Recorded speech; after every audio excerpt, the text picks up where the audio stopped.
Hello, good afternoon, good morning, good evening. Welcome to Verbling. Excuse me. I'm Teacher Oakley. Hello. Uh, for the next few days at this particular time slot, we're going to be looking at recent IELTs tests that were conducted all around the world. Today, for example, we're going to practice. Students who enter the Verbling class, we'll take turns. I'll just ask questions on this recent test, which was conducted in the UAE, actually in July. So this test is only a few weeks old, a couple weeks old. For those who are interested in taking an IELTs test, the range of topics is enormous. There are literally hundreds of possible topics. So as far as a strategy for studying for the tests, thinking about looking at and practicing each topic is really quite difficult to do. One strategy that I kind of recommend is simple enough. Just search in your favorite search engine for recent IELTS tests, because there are a number of blogs sites where students share their IELTS experience and put the questions on. They post them on the internet and in a blog, in some kind of a blog. There are a number of these kinds of sites. Just give them a search. Now, here's the thing. Why? Well, because IELTS tends to choose a number of topics, and then they'll run those topics for a few months, like 3 months, and then they'll add more topics. They'll recycle old ones.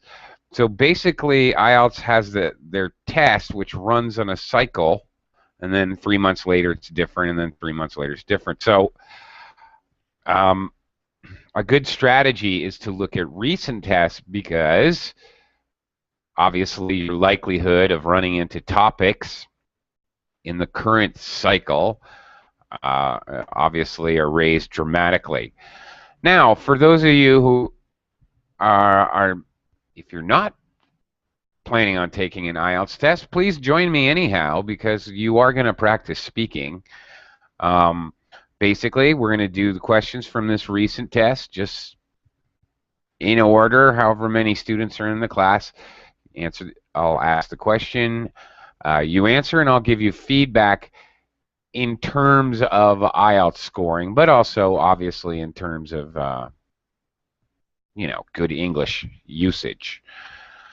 Okay, so again, in today's class, we're going to look at a very, very recent test. So the topics are most likely in the cycle, in play right now in IELTS. So really a good opportunity to practice with topics that you have a quite high likelihood of encountering in your actual test if you are going to be taking the IELTS test soon. Today, again, we go to the UAE. Just a little information about the test in general. The test is broken down into 3 parts. Part 1, Part 2, Part 3. Part 1 is conducted like a conversation. You're talking to a live interviewer. It's not computerized. So you're talking to an actual human. Part 1, questions are basically personal preference, maybe a little bit of short description of things that are very common. Topics can be about entertainment, movies, books, television, radio, free time, sports, hobbies, any of these types of things. Also, it can be about very simple day-to-day life things. They're going to be fairly familiar. Most of them are fairly familiar. They could be about doing housework. Um, they could be just very basic things, eating, food, all these types of things. But generally familiar topics. And also, I would add in part one, you can count on that they're going to ask you either about work or school or where you live. One of those two topics for sure.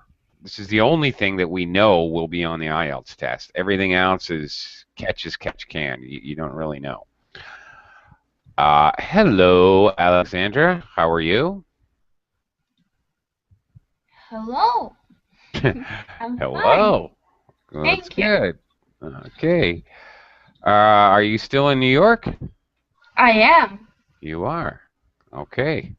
How's the weather? Uh, chilly, I would say. Chilly. Especially Chilly? closer to the evening, it Mm, becomes, yeah. And today I chilly. was near the ocean, and during the evening it was, yeah, pretty chilly. Mm-hmm. Hmm. No, it's kind of early to start getting chilly in New York. It's a little bit early. I remember some really hot scorcher days in New York in August. But who knows? I don't know. I was in Washington D.C. before I came to New York, and it was Uh-huh. very hot. So I was told that the climate is almost the same, and it would be uh, Yeah. hot in New York too. But when I arrived, I found out that it's no way hot.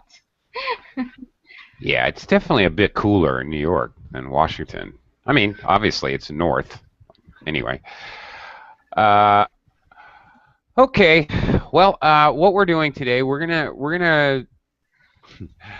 gonna zip through an IELTS test which was recently conducted in the UAE, as a matter of fact, in just last month. So only a few Mm. weeks old. Very recent material.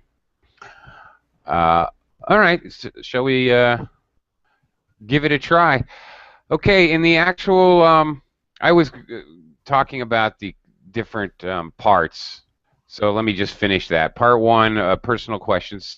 Part two is the long-term question. You need to speak for 2 minutes. You have 1 minute of preparation time for part two. That's the only section of the test where you have preparation time. And it's a long description. Okay. And then part three of the test are opinion questions.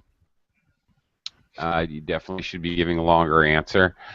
And you have to be careful about your organization, especially in part three. All right, let's get started here. Araceli, hi, welcome. Hi, how are Hi, you? Thank you. I'm good. Okay, well, let's get started. This practice test. The first thing that's going to happen in any IELTS test is you have an appointment. You meet with your interviewer. He shakes your hand. He tells you his name.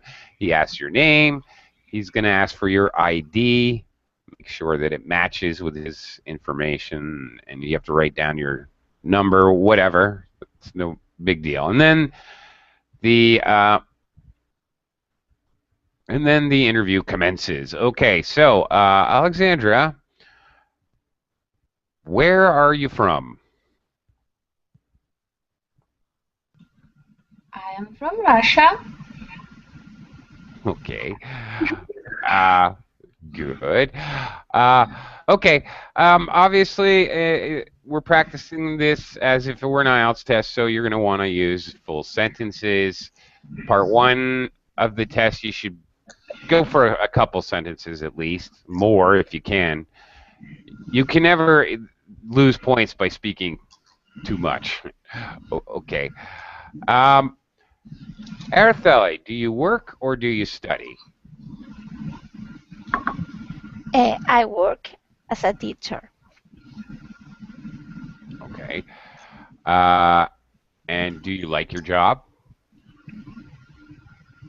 Yes, I enjoy my job very much. Although sometimes it can, I like teaching a lot.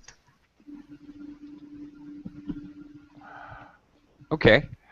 Uh, Fair enough. I can't really critique that. You didn't make any mistakes, but okay. All right.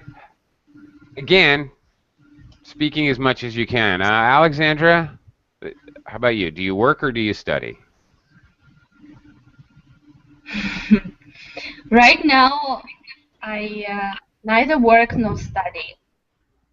I'm Okay. just I'm just a tourist um, who is exploring new sites. Okay. All right. Uh, hmm.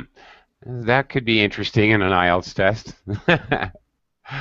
That would be very interesting because here's the thing: for an IELTS exam, uh, for the part one questions, the interviewer has his questions, on a piece of paper or whatever, got a document, what have you.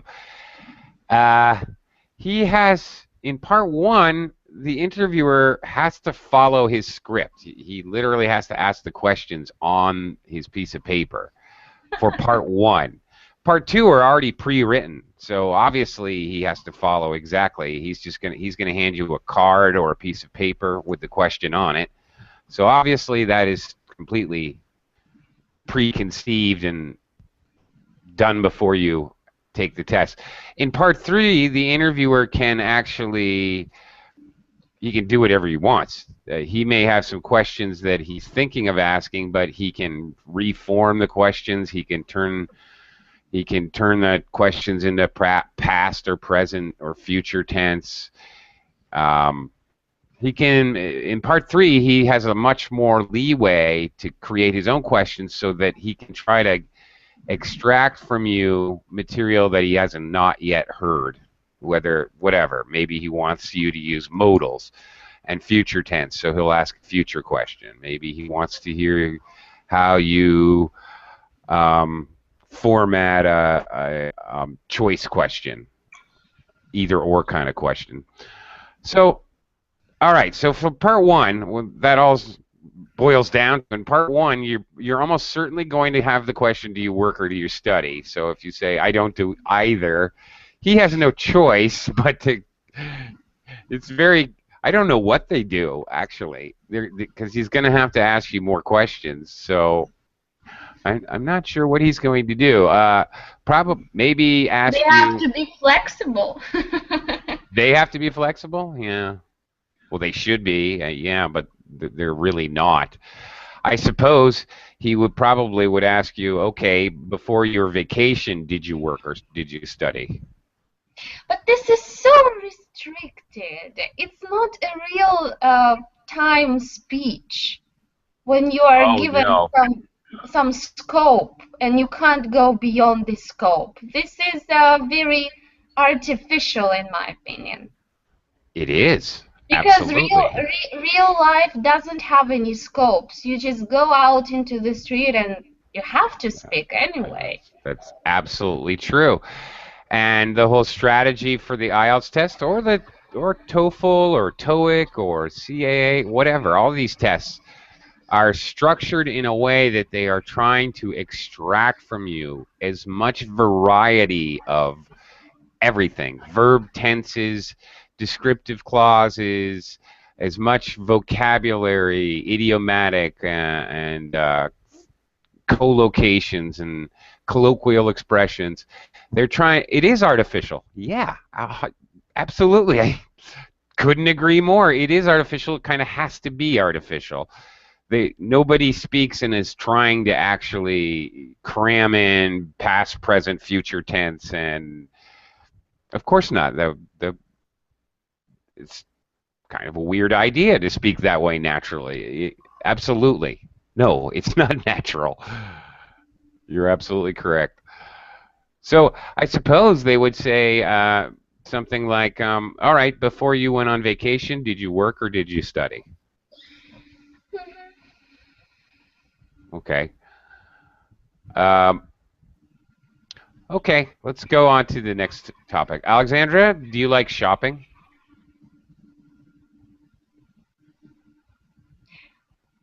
I Alexandra?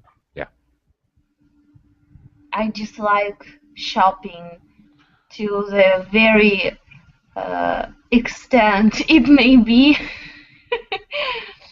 uh, Shopping takes a lot of time. Shopping make me feel indecisive because I can never decide. Yeah, I can never decide for myself. I always see whether this or that thing fits somebody, but not me. Um, Really? and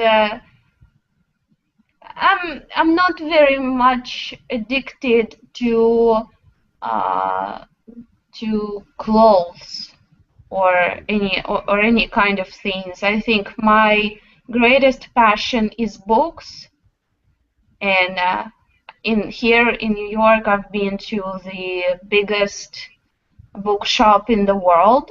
That was um, a great experience for me. But as for the clothes or outfits, shoes, I have a more calm attitude. Hmm. So I would say that I'm not a big shopper. Okay. Good. Not a big shopper. Okay, that's a very good natural co-location, which is what IELTS is looking for. Uh, the first sentence I was a little confused by. I don't like shopping to the very extent, or did I mishear you? Yeah, I mean, I don't like shopping as much as it can possibly be. Okay, okay, okay. I see. It's just the co-location was a very extent is strange. Okay, that's Hmm. to a great extent is a To common. a great extent. Ah, there we go. All right, Hmm. that's right. That's the normal co-location. So not a huge amount. Well, not really amount, but okay, as a kind of a measurement or a gauge. Very good. Okay. Uh, I don't like shopping to a great extent. Okay. Not very much addicted to shopping. All right. There's nothing really wrong with that. Um, Probably, I know some people are addicted to shopping, but you can say, it would be great to use a word like shopaholic here in IELTS. Very much related to the topic. It's what they're looking for when it comes to vocabulary related to the topic. Uh, okay, I'm not a shopaholic. Okay. Uh, but overall, that was pretty good, very good response. Araceli, what do you usually buy while shopping? And I have to buy a large amount of things because I don't like shopping either, as Alexandra said before. But I have to. I mean, I have to buy clothes for my children and for my family. So when I buy once a month, but the very moment I decide to go and buy things, I have a huge list of things. So I have to look for mm, clothes for my kids because kids grow very fast and need a large amount of different things, shoes, everything. And also sometimes they need things for school, different things. And for me, I don't buy too many clothes because I'm not a big fashion victim either. So I just buy what I need, and sometimes I don't like to go to uh, I don't like to go to crowded places.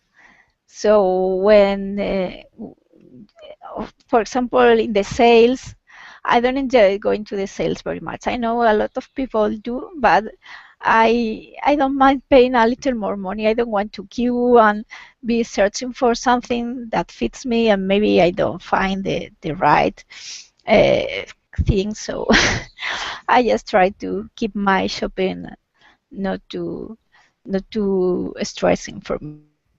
Okay. All right. Not too stressful. Okay. Stressful, probably. Okay. All right. All right. So,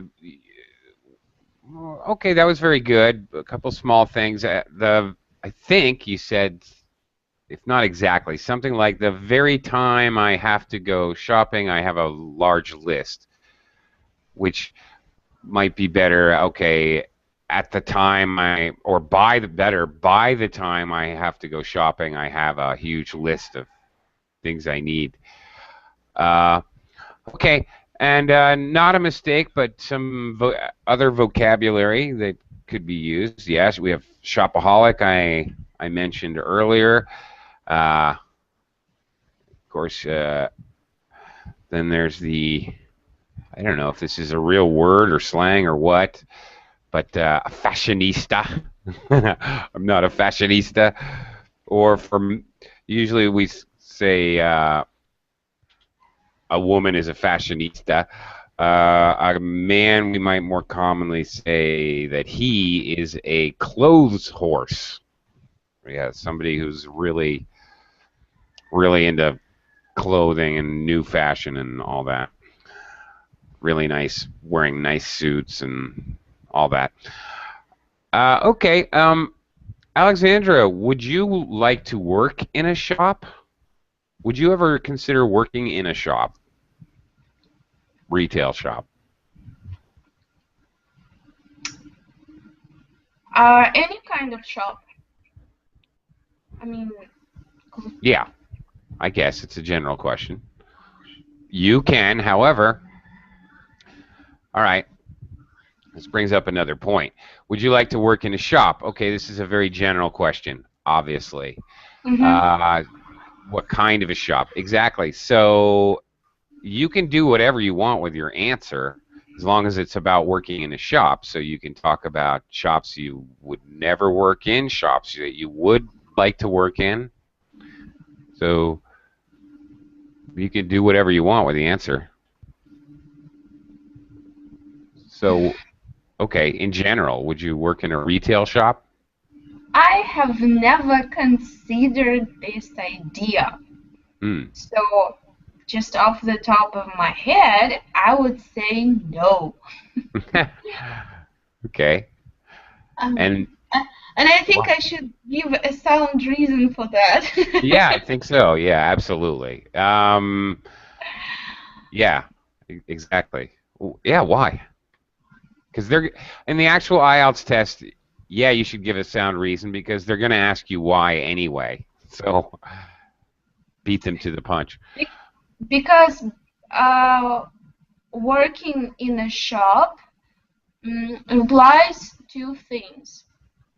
First of all, it is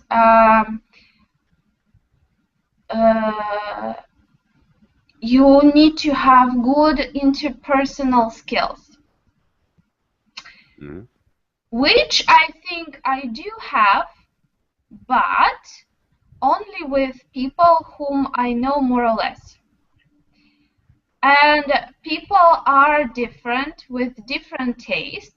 It's very hard to satisfy everybody's taste and stay calm, reserved, and welcoming with everybody. Because usually people tend to get on your nerves, especially if the clients are as indecisive as I am, because I can drive shop assistants really crazy. Uh, and the and the second reason is that shop assistants are in charge of what they sell. Either it's clothes or food, and for the owner of the shop, it is sometimes doesn't matter who ruined his goods, either you or a client. Uh, and I know some cases when shop assistants were given a fine for a damaged product. And sometimes this fine equals half of their salary or the whole salary, especially that happens in food shops. So Really? really, yeah. So that's why, yeah, sometimes it happens when you were not very attentive and somebody stole something or damaged something or torn this or that item, clothes item. So you have to be, uh,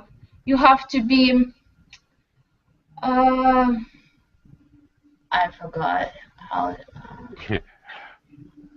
Have to be careful. I don't know. Well, yeah, I forgot. I really forgot the collocation. So, yes, you have to be careful. That's Okay. why I wouldn't like to be a shop assistant. Okay.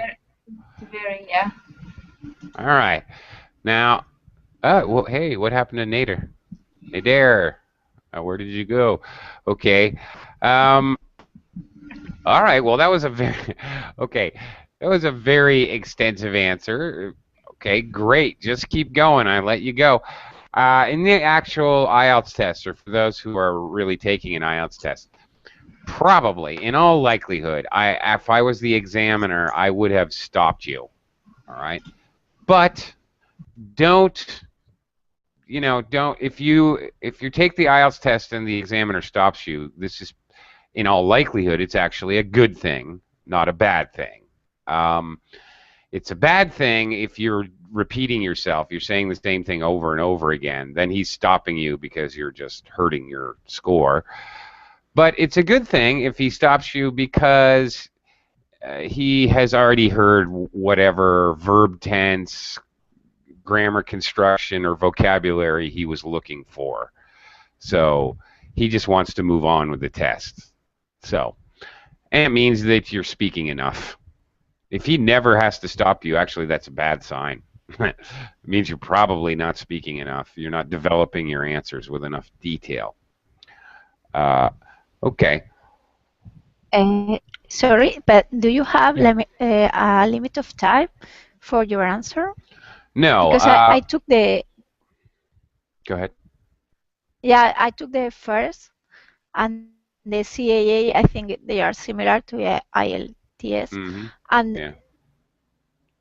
yes, I was told that I had like 2 minutes for my answer, and I had to. Then the examiners didn't say anything. They just were asking the questions, but I thought you had to answer in maybe 2 minutes, and if you extended too much, it wasn't a good idea. I don't know because sometimes I was talking and then I look at them to see is this enough or not. I felt Yeah. like I didn't know if I had to give a very long answer or just a short one, like for Yeah. 1 minute. Yeah, well, okay. The TOEFL test, the American test, everything is timed, and you cannot. The timer starts and it records, and then it stops after 60 seconds, and there's no stretching it, and so you have to really be aware of the time. In the IELTS test, only the second question, which we're about to look at right now, only the second question is actually timed. You have a minute to prepare and make notes. You can make notes in the part two question, and then you should speak for 1 to 2 minutes, but in reality, you're going to lose points unless you speak for 2 full minutes, is the reality. And we're going to look at that. Actually, in part 1, the questions we just did the part 1. That lasts for 4 to 5 minutes. The entire test is 13 minutes, okay? Part 1 is 4 to 5 minutes. Part 2 is 3 to 4 minutes. Minute preparation, 2 minutes of speaking, and then he may ask very quick, very simple follow-up questions.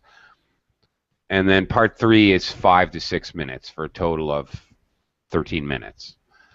So there you go. That's basically the test. So, sorry, so you think if they say you have 2 minutes, you have to at least speak 2 minutes? Because if you, for example, I had the same problem with writing because they say 200 words, 200 to 220, and maybe if I write about 200, it's too, because maybe I write 250 and I think I had to cut some of this, or is it okay? Is a bill for? No. Longer doesn't matter. Longer doesn't matter. In IELTS, in regards to the writing test in IELTs, part 1 they want 150 words, part 2 they want 250 words, and they really want 250 words. If you are definitely going to lose points if you do not have enough words. Too many words is not an issue. Same really with the speaking. Speaking too much, they're just going to stop you. Okay, or they have enough. You can't speak too much. It's not possible. They'll stop you and move on to another question or another topic or whatever. But it's totally impossible. Again, only part 2 question is actually timed, which would look, something like this. I put it in the Verbling chat.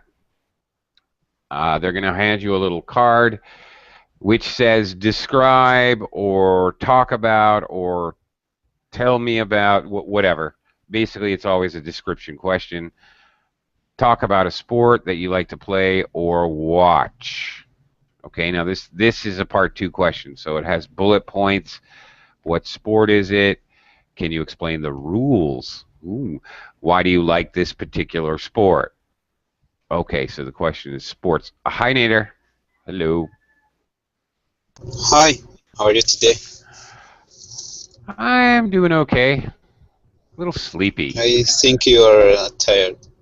I am tired.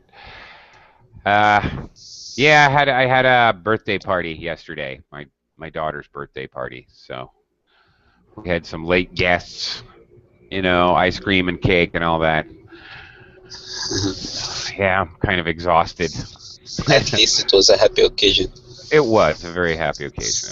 It was really great, actually. How old is she? I'm a little tired. 3. 3? Yeah. Very young. Very young, yeah. Very excited. You have only one daughter? 2. 2. Yes. So, yeah. They had a great time. Yeah, and then today it's very, very dark and rainy and very quiet out. Kind of a sleepy kind of day. Yeah. Yes. Okay, Nader, let's try this out. Talk about a sport that you like to play or watch. What sport is it? Can you explain a little bit about the rules and why you like it? My favorite sport is football, the international football or American soccer. So I like it very much because it is very interesting for me because it has so many players. I don't like those sports that have 1 or 2 players like tennis. So, and it is not an easy one. It takes a lot of effort and it needs a lot of skill. And those who are talented are, are entertaining people very much. And it's very popular. and it's always broadcasting on TV, so you don't miss any big tournaments, and it's very easy to practice here in because it's very popular. So we have so many fields to practice here, and since it's very popular, so many players, you can find so many players easily, and the rules are very easy. They have every team has 11 players, and there are 3 referees, one main referee, and 2 assistants. And your goal is to put to score is to put the ball into your opponent's net. So I guess that's it. And you can you can only play with your legs. You can only use your foot to Yeah. play. You cannot use your hands. You can use your head. And they have so many simple rules, but the most complicated one is the offside rule. Yeah. Okay. All right. All right. Very good job, and that's just about perfect for the 2 minutes. Great. Good timing and everything. This question would be followed up with one or two very, very simple questions. For example, Nader, did you play football when you were younger? Yes, I played football when I was younger, and I still play football till now. What position do you play? I love to play as a striker, but the best position I can play in is a goalkeeper. Oh, really? That's hard. Yes, it is. Yeah. Okay. But I only play as a goalkeeper when the team needs it. If it's an easy game, I play as a striker. Okay. All right. Okay, that was a very good. All right, that was a very good answer. All right, and those were a couple examples of very simple follow-up questions. The interviewer can make up his own follow-up questions based on what you said, but they're very, very simple. Nothing you really need to practice. Okay, that was excellent. I really didn't hear any critical grammatical mistakes or any unusual vocabulary. One thing, okay, one thing, English in general, second language speakers, and maybe this is my personal opinion, not really a problem, but okay, it's not an easy one. All right. Now, an easy one, you're talking about an easy sport, okay? So you're using it as a pronoun, but you did it effectively. I mean, you did it correctly, and it was obvious what you meant, and it worked. All right. So I'm not exactly critiquing your use of using one as to reference something more or less as a pronoun. However, please be careful about overusing one as a pronoun, because we don't do this very often, and I'm a little nervous about using it in an IELTS test because sometimes it can be an unclear kind of reference word. So I usually recommend that people preparing for IELTS or TOEFL or TOEIC try to avoid using one. That one is that's a tricky one. Well, not really that phrase, but using one can get you in trouble. Disconnected? Back? I'm good. You're here twice now, Nader. You're twins. Yeah. Okay. Sorry, I was disconnected and I came back again. Yeah, all right. That's okay. All right, the rules are, you said the rules are easy. Yep, no problem with that. No problem at all. I just want to add you were talking about the using of the pronoun one? Yeah, basically as a reference. I try to avoid it, especially in these tests, or even in just practical day-to-day life. If you're going to use English, I kind of try to avoid it because it can be used effectively, and it is okay to do that sometimes. But the thing is, it gets so tricky with co-locations using one. And part of it is simply this. I am an American, but I live in the Philippines, and Filipinos do this all the time. They use one as a reference. I will be the one to do the dishes. Oh, or they just simply say, "I will be the one," and I don't even know what they're going to be the one to do. It's very common, way overused here. Yeah. I am the one. You're the one what? And then they don't reference it. They don't make it clear, and that's part of the problem. When you do use one in this way, you really have to Complete the explain it. sentence. Yeah. So it doesn't, so it doesn't really make sense. So, it's not an easy one. Okay, it's not an easy sport. For example, it's just as easy to include the object noun as it is to use the one or one. Okay. Anyway. So I'm always confused with the using of the word sports and sport. Me too.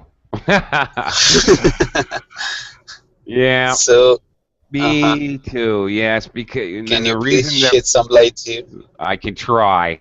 This is one of those British English, American English things. Okay.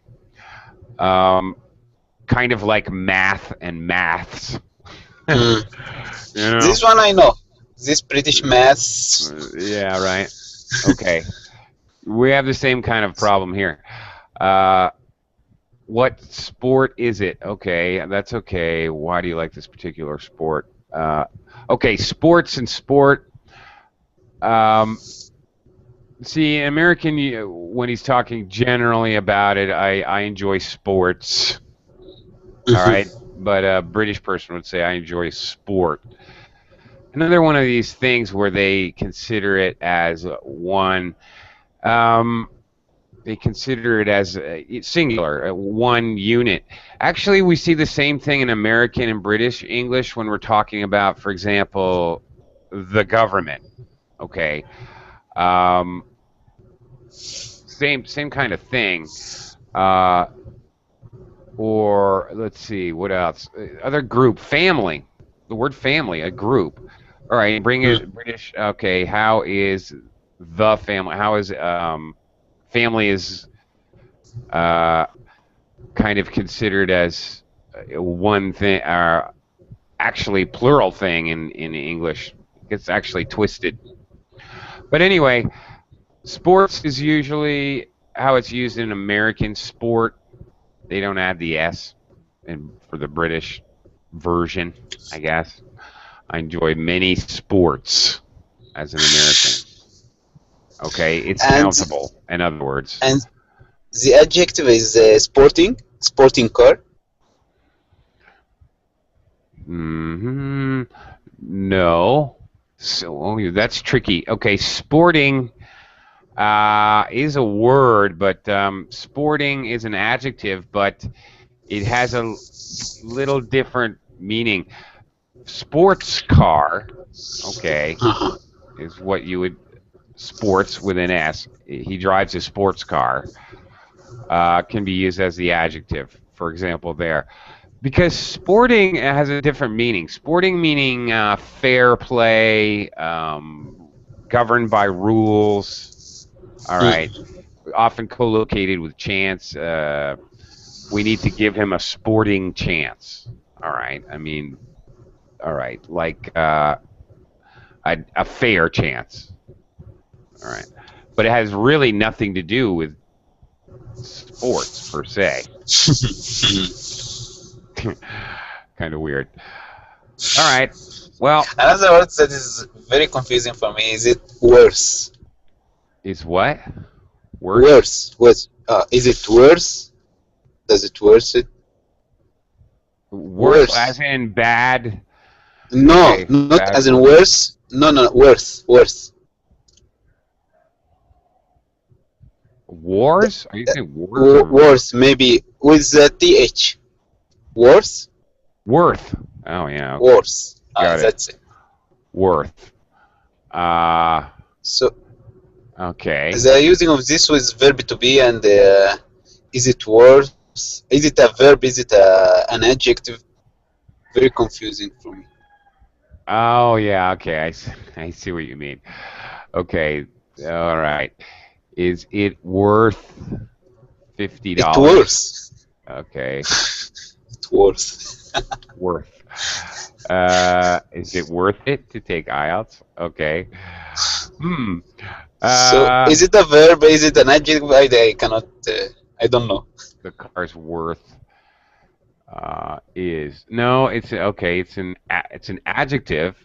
It can be a noun, But but sometimes you say car's yes, it worth. worth. So it is a verb. uh, can you? But we use is, right? Is worth. Yeah, yeah, yeah. But you say sometimes you say it worth it. It is worth it. It's that's still It you're is. using is. So we have to use the verb to be with this because I read it. Sometimes I read it. It worth it. So it's supposed to be. It is worth it. It is worth it. Yeah, it should be. It is worth it. Oh, okay. Now it is better at least. As far as I know. As far as I know, it is. Okay. Um, worth. Okay. Worth can be a verb. You are correct. All right. It can be an adjective. I am correct. And it can be a noun. I am also correct. Uh, okay. Okay. So it can even be used as a preposition. So no wonder it's confusing. Yeah.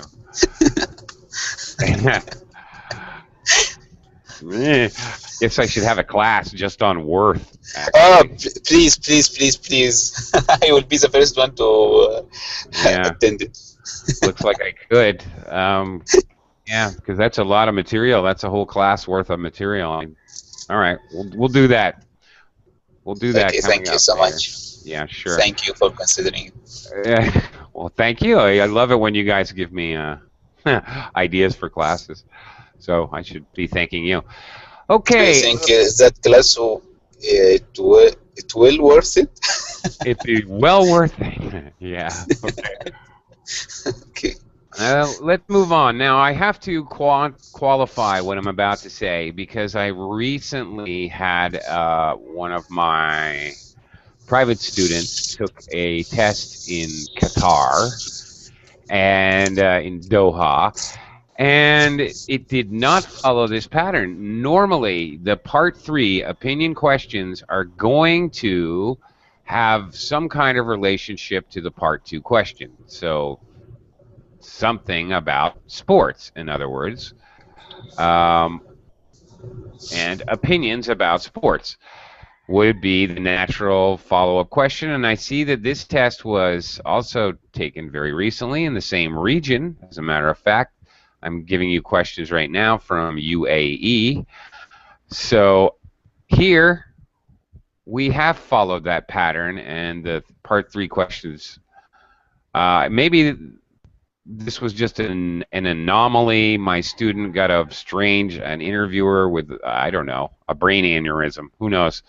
But he started asking him all kinds of crazy opinion questions not related to part 2. Hopefully that was an anomaly. Okay, Alexandra.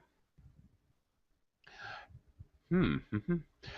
Do you know any famous? Okay, here's another confusing one. Sportsmen. Okay, also confusing because British say sportsmen, but an American would never say that. Americans say athletes. Okay. Mm. All right. So Okay, Alexandra, do you follow the career of any famous athletes? No, I don't. Okay. Though I know a lot of famous sportsmen, Okay. but actually from uh, previous decades, not modern sportsmen. I All right. I know Muhammad Ali, who is representative of box Back. boxing. Boxing. Thank you. Boxing, yeah. I know Tiger Woods, who is a famous golfer. He hurt his Um, back today or yeah, yesterday. I know. Maybe I can name Schumacher because he's a sportsman in some way.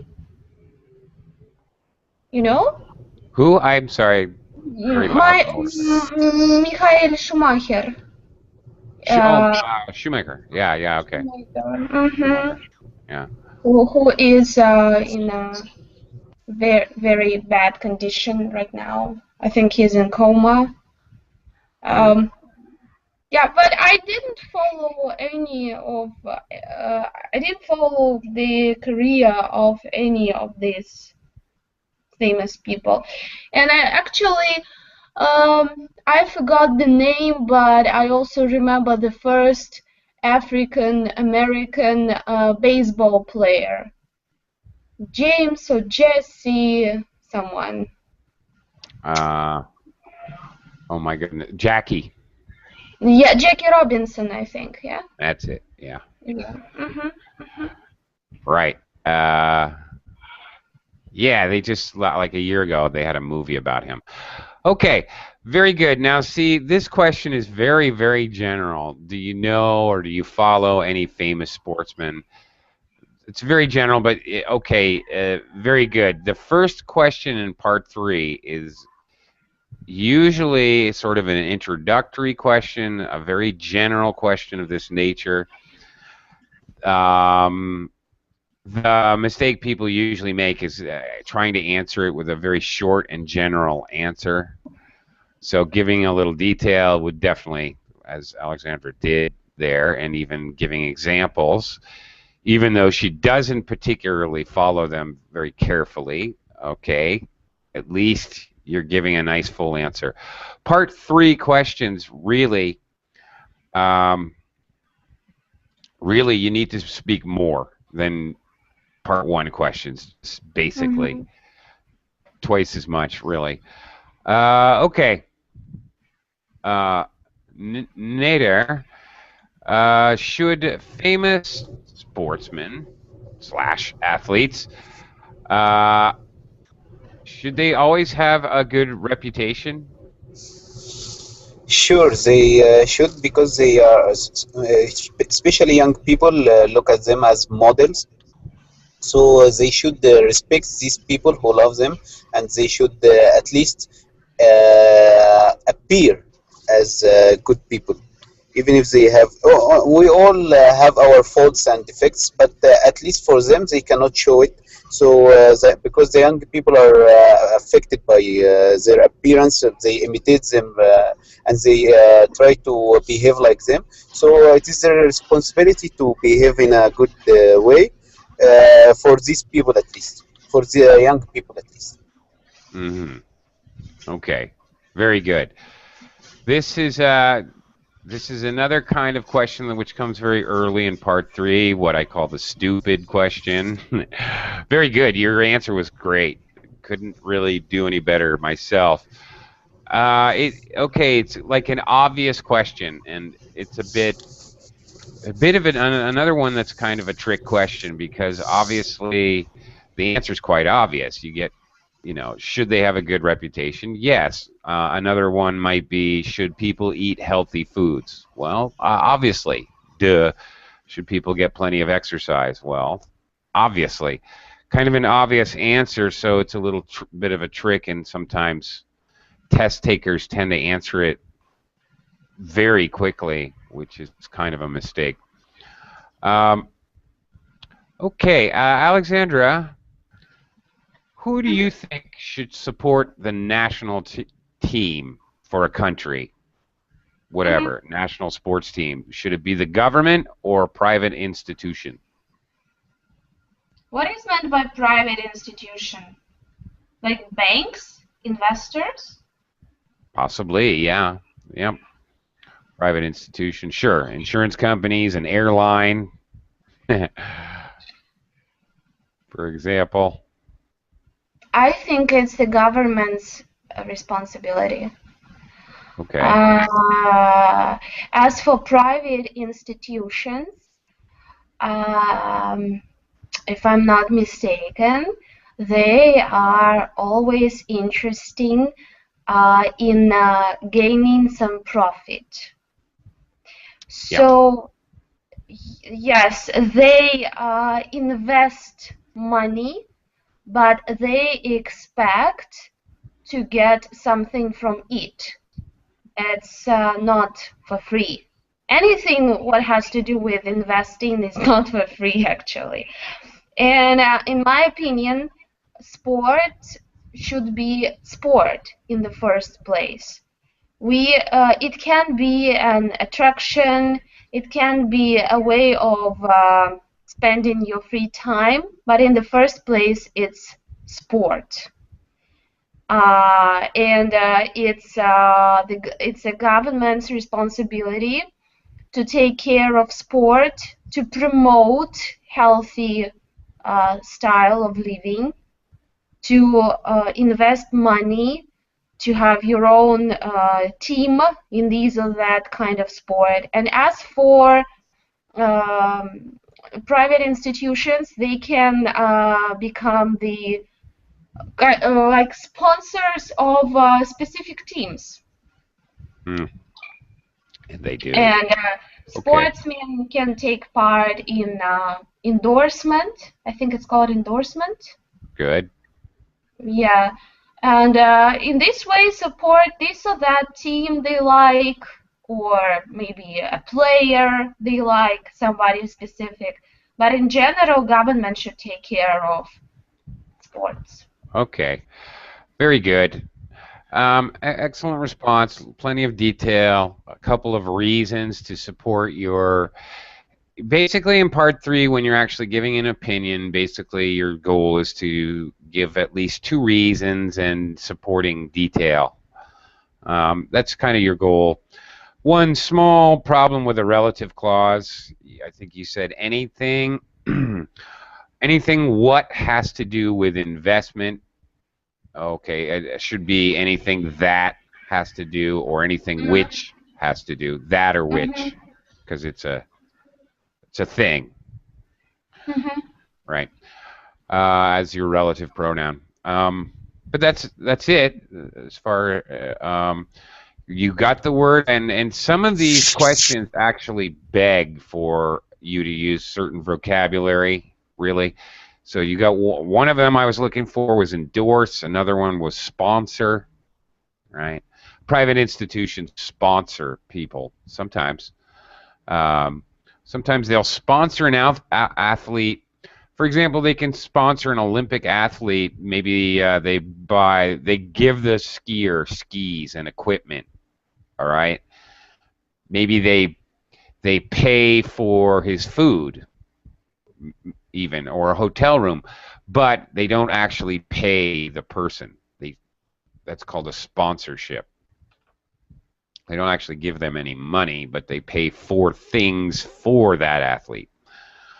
Okay, we're about out of time, actually. So thank you very much, and thanks for joining me. And I have to go now, so I can start another class. So, thanks. Thank you.